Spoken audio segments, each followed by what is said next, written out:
Pemain sinetron dan film Tamara Tiasmara dendam pada Yuda Arfandi, mantan pacarnya yang diduga membunuh Dante, anaknya. Dante adalah anak Tamara Tiasmara dan Angger Dimas yang meninggal dunia setelah diduga ditenggelamkan Yuda Arfandi. Dante diduga tenggelam ketika berenang di Duren Sawit, Jakarta Timur, pada 27 Januari 2024.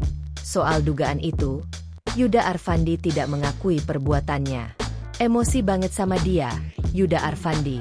Saya serahkan ke majelis hakim dan jaksa, wakil Allah di dunia, kata Tamara Tiasmara di Pengadilan Negeri Jakarta Timur, Senin, 22 Juli 2024. Hukuman seberat-beratnya, layak hukuman mati. Lanjutnya, aku harus kuat. Kuat nggak kuat ya harus kuat, ucap Tamara Tiasmara.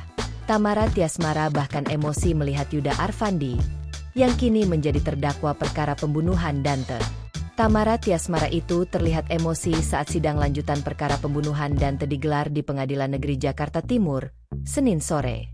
Emosi Tamara Tiasmara muncul setelah melihat Yuda Arfandi masuk ruang sidang dan duduk di kursi terdakwa. Tamara Tiasmara bahkan menyebut Yuda Arfandi sebagai pembunuh.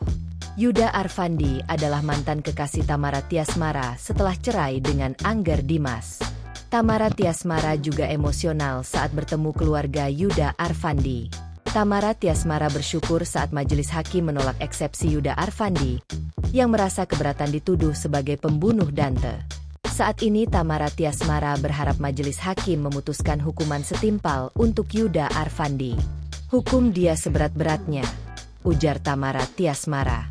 Download Tribun X sekarang, menghadirkan lokal menjadi Indonesia.